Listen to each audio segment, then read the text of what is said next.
नमस्कार, मैं हूं नीलू। आप देख रहे हैं अपना उत्तराखंड। चलिए शुरू करते हैं खबरों के सिलसिले को। तो रुड़की से खबर है, जहां पर सोशल मीडिया पर फायरिंग का एक वीडियो वायरल हुआ है। बताया जा रहा है कि आपसी रंजिश और लेन देन को लेकर यह पूरा विवाद हुआ। इसके बाद फायरिंग हुई है। पुलिस ने मामले में मुकदमा दर्ज कर लिया है और जांच भी शुरू कर दी है। पूरा मामला भगवानपुर के जहाजगढ़ का बताया जा रहा है, जहां पर आपसी रंजिश में फायरिंग हुई है। फायरिंग की घटना अब सोशल मीडिया पर वायरल हो रही है और अब पुलिस ने मामले में मुकदमा दर्ज किया है और जांच शुरू कर दी है।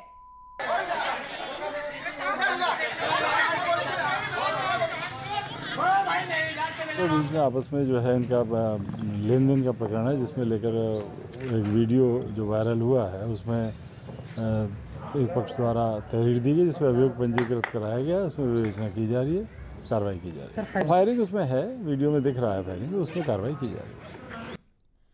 और बीजेपी के राष्ट्रीय अध्यक्ष जेपी नड्डा आज शाम 5 बजे उत्तराखंड के सांसदों, प्रदेश अध्यक्ष और महामंत्रियों से वर्चुअल मीटिंग करने वाले हैं, जिसमें कोविड के हालात को लेकर बातचीत होगी। नैनीताल से सांसद अजय भट्ट और मंत्री बिशन सिंह चुफाल का कहना है कि ये बैठक हालात की समीक्षा को लेकर है और चुनाव की फिलहाल कोई चिंता नहीं है। दोनों नेताओं का कहना है कि फिलहाल बूथ लेवल तक के कार्यकर्ताओं का काम सिर्फ कोरोना में मदद करना और लोगों को बचाना है। नहीं, चुनाव तो होगा ही। चुनाव तो हर राज्य में होता है, एक सामान्य प्रक्रिया है। तो चुनाव इस समय, चुनाव तो किसी के दिमाग में दूर दूर तक भी नहीं है। इस समय मानव मात्र को बचाना हमारे राष्ट्रीय नेतृत्व से लेकर जो बूथ का नेतृत्व है वहां तक एक ही हम लोगों के दिमाग में है कि हर आदमी को कैसे बचाया जा सके। इस समय हमारे पास जो सबसे बड़ी चुनौती है कोविड, जो कोविड से महामारी से कैसे उससे हमें विजय प्राप्त करनी है, कैसे छुटकारा पाना है, कोविड को कैसे हराना है, यह हम सब के सामने लक्ष्य है। चुनाव तो अभी है, चुनाव के लिए अभी 8-9 महीने चुनाव है। तब तक हम चाहते हैं कि कोरोना से हमें जिस प्रकार से दिन प्रतिदिन हमारे केस घटते जा रहे हैं, तो जो तीसरी लहर ना आए, उसके लिए हमको कोविड के जो मानक हैं उनका हमको पालन करना पड़ेगा। उसके लिए सबका सहयोग चाहिए।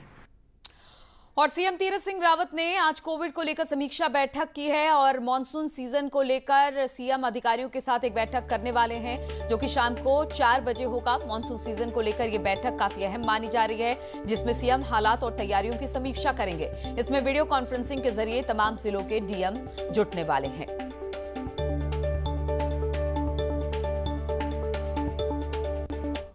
और रुड़की से खबर है, जहां पर कोरोना के मामले लगातार आ रहे हैं और गांव में सबसे ज्यादा परेशानी है। हालांकि प्रशासन का कहना है कि ग्रामीण क्षेत्रों के लिए अलग अलग टीमें बना दी गई हैं, जिसमें आशा, एएनएम और लेखपाल सहित कई लोग गांव में काम कर रहे हैं। साथ ही सभी टीमों से डाटा कलेक्ट करने को कहा गया है, ताकि गांव में कितने लोग खांसी और बुखार से पीड़ित है इसका पता चल सके। फिर उन्हें मेडिकल टीम द्वारा किट भी दी जा रही है।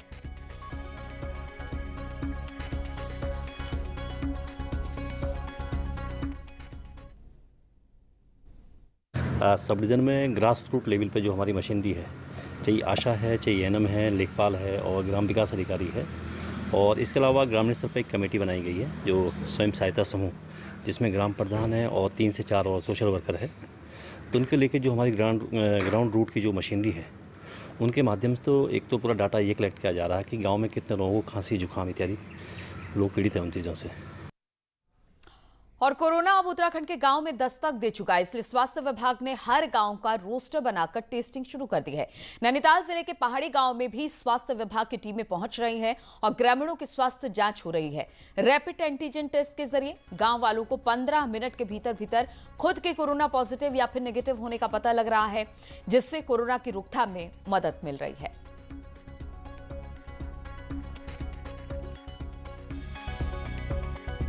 कोविड-19 की सारी गाइडलाइन को फॉलो करते हुए हमने यहाँ कैंप लगाए हैं। Antigen test, rapid antigen test करा रहे हैं हम लोग। 27 लोगों का रजिस्ट्रेशन हो चुका है अभी तक। हमने कैंप 11 बजे स्टार्ट किया था और अभी कितने लोगों की सैम्पलिंग हो गई है, 5 लोग का सैंपल कलेक्ट कर लिया गया है। और चंपावत जिले में बढ़ते कोविड के बीच हैरान करने वाली तस्वीर भी सामने आई। ग्रामीण क्षेत्रों में लोग कोविड टेस्ट कराने से बच रहे हैं। डेंसली गांव में लगभग 600 से ज्यादा की आबादी है।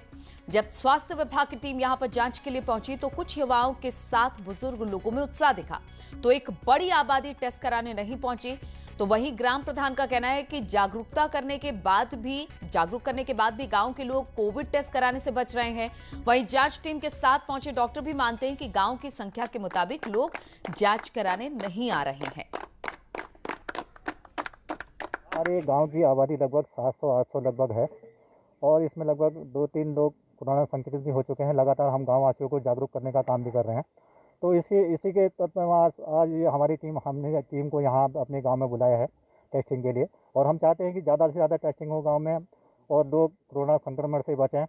और जो लोग नहीं करना चाह रहे हैं उनको भी हम जागरूक करने का काम कर रहे हैं। यहाँ जो कि गाँव की आबादी 500 से 700 के आसपास है और यहाँ 50 से 100 के बीच में ही लोग आ रहे हैं। लोगों में जागरूकता की कमी के कारण लोग कम आ रहे हैं। इसमें हो सकता है जितनी सैंपलिंग आज होगी हम करेंगे और हो सकेगा कल भी आएंगे, ज़्यादा से ज़्यादा सैंपलिंग करने की कोशिश करेंगे। न्यूज़ 18 पहुंचा है चंपावत जिले के डैसली गांव में। मेरे पीछे जो ये युवा ताली बजा रहे हैं, इनने अभी यहाँ पर कोरोना टेस्ट कराया है और ये नेगेटिव आए हैं। साथ ही ये युवा गांव के लोगों को भी अपील कर रहे हैं कि जो 500 से 600 की इस गांव की जनसंख्या है जो कोविड टेस्ट कराने से बच रहे हैं वो आएँ और टेस्ट कराएँ। कमलेश भट्ट, न्यूज़ 18 चंपावत।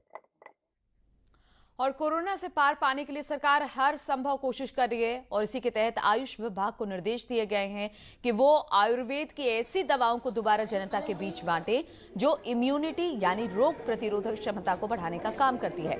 हल्द्वानी में बढ़ते कोरोना के मामलों को देखते हुए आयुष विभाग ने ऐसे रथ तैयार किए जो कॉलोनियों में जाकर इन दवाओं को बांटेंगे। शनिवार को कैबिनेट मंत्री बंशीधर भगत ने इन रथों को हरी झंडी दिखाकर रवाना किया है।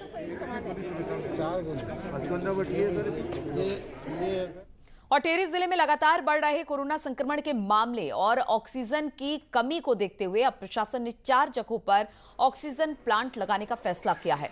इसके लिए 2.5 करोड़ रुपए की व्यवस्था की गई है। नरेंद्रनगर कोविड हॉस्पिटल के ऑक्सीजन प्लांट की क्षमता बढ़ाई जाएगी तो खाड़ी में ऑक्सीजन प्लांट लगाया जाएगा, लेकिन वेंडर नहीं मिलने से इसमें थोड़ी सी देरी हो रही है। तो हम नरेंद्र नगर में ऐसा सोच रहे हैं कि उसको ऑगमेंट कर दिया जाए। उसके अलावा एक खाड़ी भी जो केंद्र है वो भी हमारे रडार में है कि वहां पर भी हम लोग एक ऑक्सीजन प्लांट एस्टैब्लिश कर सकते हैं। धनराशि की व्यवस्था हमने कर ली, हमने करीब 2.5 करोड़ धनराशि की व्यवस्था हमारे पास हो चुकी है और हम लोगों को बस हम वेंडर ढूंढ रहे हैं जो जल्दी से जल्दी लगा पाए। अल्मोड़ा जिले के गांव में तेजी से कोरोना के मरीज बढ़ रहे हैं और कोरोना से अब तक जिले में करीब 124 लोगों की जान जा चुकी है।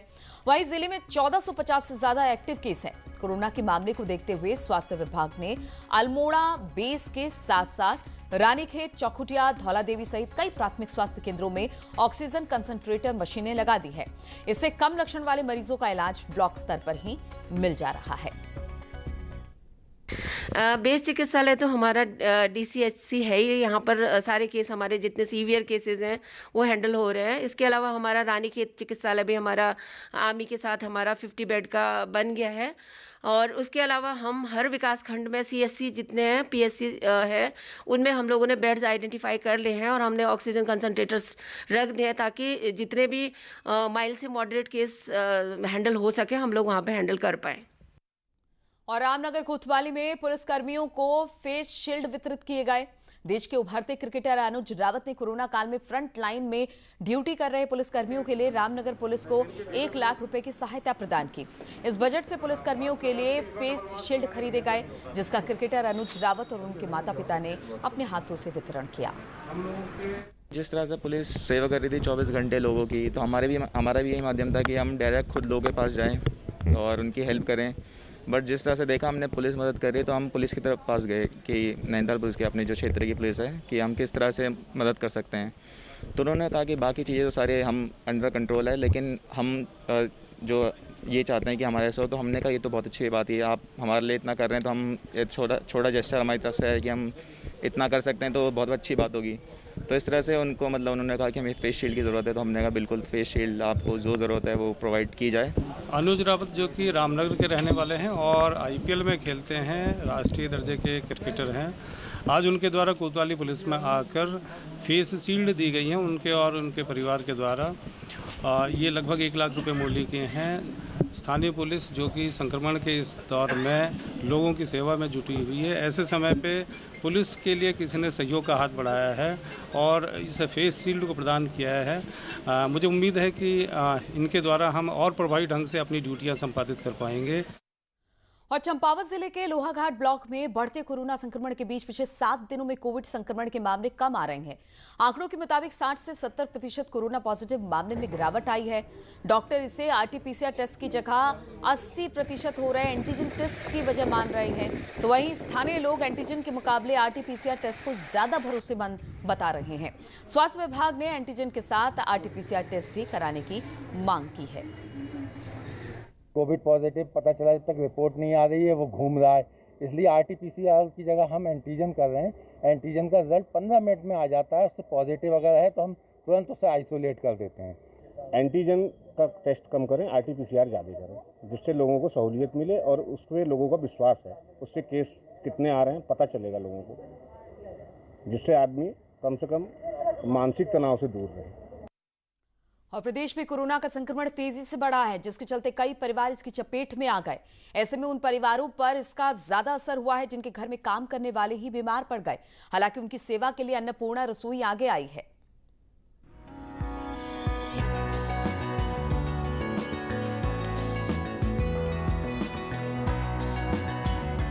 रामनगर में कोरोना पीड़ितों के परिजनों की भोजन का जिम्मा हरि शरणम सेवा समिति की अन्नपूर्णा रसोई ने उठाया है।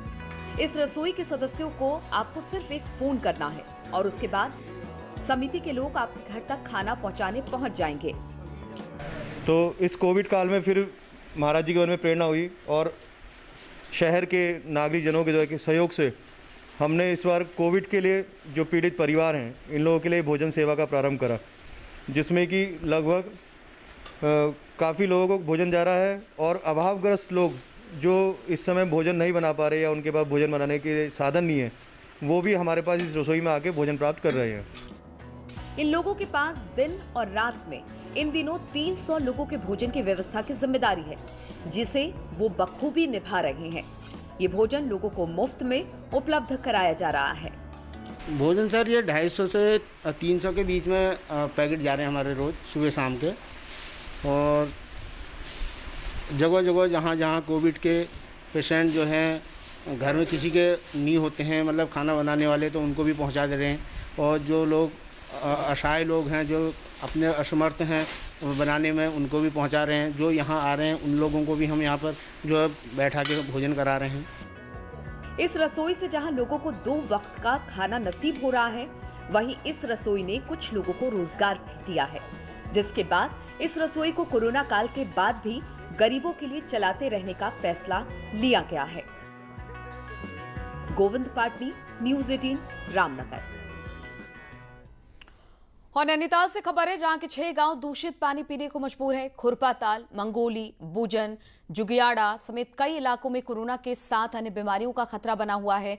बताया जा रहा है कि इन गांवों को पानी की आपूर्ति करने वाला संडिया ताल झील में गंदगी होने से दूषित पानी की सप्लाई हो रही है। कोरोना की मार झेल रहे इन गांवों पर अब डायरिया, गले का रोग और अन्य बीमारियों का खतरा मंडराने लगा है। हालांकि कई बार सिंचाई विभाग और जिला प्रशासन से शिकायत की, इसके बाद भी अभी तक कोई कार्रवाई नहीं हुई है, जिससे ग्रामीण नाराज हैं। ये पानी से अगर गांव में अगर रोग फैला तो ये सारे गांव के लोग ही बीमार हो जाएंगे। सड़ियाताल तो छोड़िए, सड़ियाताल से नीचे को जितने भी लोग हैं, चाहे नीचे वाटरफॉल हो, खुरपाताल हो, जगूड़ा, इसके नीचे बहुत सारे गाँव हैं। उसकी पेयजल भी यही है और सिंचाई व्यवस्था भी है। कोरोना का इतना बड़ा खतरा हो रहा है, उसके बावजूद भी कोई इस और ध्यान नहीं दे रहा।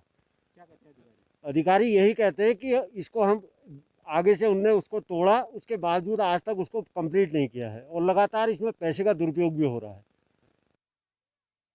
कोरोना के खतरे के बीच खुरपाताल, मंगोली, बजून के इलाकों के लोगों के लिए एक और संक्रमण फैलने का खतरा बना हुआ है। ये देख सकते हैं कि ये सड़ियाताल झील है और इसी झील का पानी जो निचले इलाके के जो 10-12 गाँव हैं वहाँ पर इसको पेयजल के रूप में इस्तेमाल किया जाता है। और देख सकते हैं कि किस तरह जो पूरा पानी है वो पूरी तरीके से मटमैला हो गया है। और ऊपर जो बारिश है उसके बाद जो ऊपर जो घोड़े हैं वहाँ से घोड़े की लीद इसमें आके लगी है, जिससे जो ग्रामीण इलाके हैं वहाँ पर संक्रमण फैलने का खतरा फैल गया है। ये देख सकते हैं कि जो पानी है वो इस तरह से मटमैला हो गया है, पूरी तरीके से जो घोड़ों की लीद है उससे जो बीमारी है उससे उसका फैलने का खतरा है। इस तरफ देख सकते हैं कि जो लोग हैं इन्होंने कई बार सरकार को, सिस्टम को ये कहा है कि जो उनकी बातें हैं वो सुनी जाएं और जो झील है उसको साफ करी जाए, ताकि जो ग्रामीण परेशान हैं या बीमारियों का खतरा जिस तरह से निचले वाले इलाकों में फैला हुआ है उससे इनको राहत मिल सके।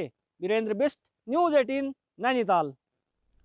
कोटद्वार में आयोजित हुई थल सेना भर्ती रैली में पास हुए युवाओं को आखिरकार ज्वाइनिंग मिलनी शुरू हो गई है। फिजिकल और मेडिकल के बाद रिटन टेस्ट में पास हुए करीब 1350 युवाओं को सेना में ज्वाइनिंग के लिए लैंसडाउन बुलाया गया। वहीं कोविड के चलते यह पहला मौका है जब ज्वाइनिंग मिलने से पहले ही युवाओं को सेना की निगरानी में रखा जा रहा है। ट्रेनिंग के लिए डिस्पैच होने से पहले डॉक्यूमेंट्स चेक की प्रक्रिया भी हो रही है, जिससे 3 से 4 दिन का समय लगता है। इस दौरान युवा बाहर किसी के संपर्क में आकर कोरोना संक्रमित ना हो, इसके लिए गढ़वाल राइफल की ओर से युवाओं के लिए सेना छावनी के अंदर ही रहने और खाने की व्यवस्था की गई है। तीव्र तरीके से यहाँ पे एक कंपनी ईयरमार्क की गई है जहाँ पे बच्चों के रहने और खाने की व्यवस्था हम लोगों ने की गई है। तो बच्चे वहाँ पे रहते हैं और डॉक्यूमेंट चेक कराने यहाँ पे ARO ऑफिस में आते हैं, फिर वापस उसी कंपनी में चले जाएंगे। इस पूरी प्रक्रिया में 3 से 4 दिन लगेंगे डॉक्यूमेंट चेक होने के बाद। उस डॉक्यूमेंट चेक होने के बाद उनका इंटरव्यू होके फिर उनको डिस्पैच किया जाएगा। ब्रेक के बाद पिथौरागढ़ की बात करते हैं। तो पिथौरागढ़ जिले की लाइफ लाइन कही जाने वाला घाट पिथौरागढ़ हाईवे 18 घंटे बाद खुल गया है। फिलहाल हल्के वाहनों के लिए इसे खोला गया है, जिसमें उनको सफलता मिल गई है। चुपकोट बैंड के पास बीती शाम को ही भारी लैंडस्लाइड हुआ था, जिसकी वजह से हाईवे बंद हो गया था, जिसके बाद सैकड़ों गाड़ियां यहां पर फंसी हुई थी, दोनों तरफ फंसी हुई थी और 18 घंटे बाद अब जाकर रास्ता खुला है, लेकिन वो भी सिर्फ छोटे वाहनों के लिए।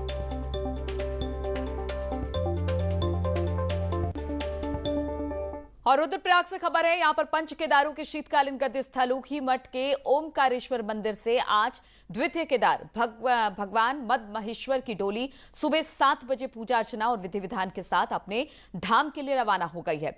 24 मई को 11:30 बजे द्वितीय केदार भगवान मद महेश्वर के कपाट खोले जाने हैं।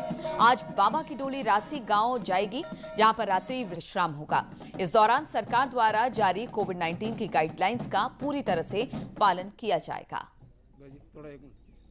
ईश्वर की डोली आज ऊखी मठ से राशि के लिए प्रस्थान कर गई है।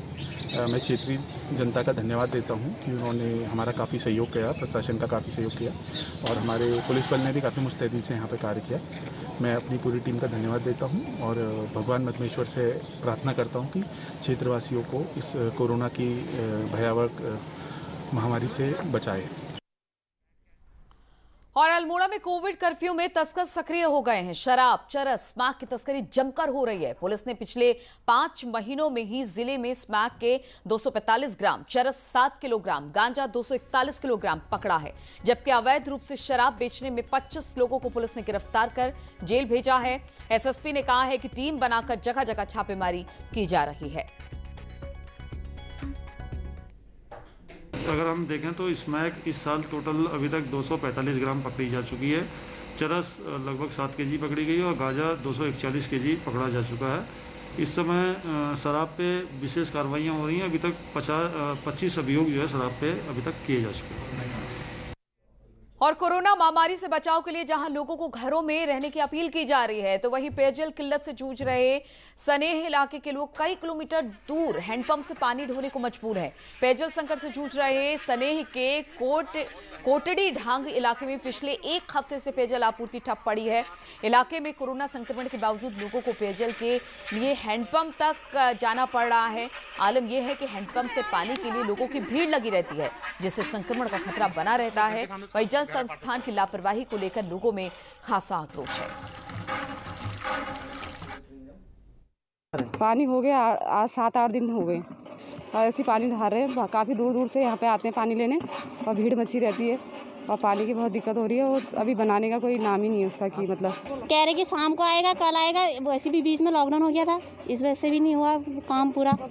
और कोरोना महामारी के उससे सोशल डिस्टेंस ही बना के रखो कह रहे हैं, पर यहाँ पे तो और भी ज़्यादा भीड़ जमा हो रही है।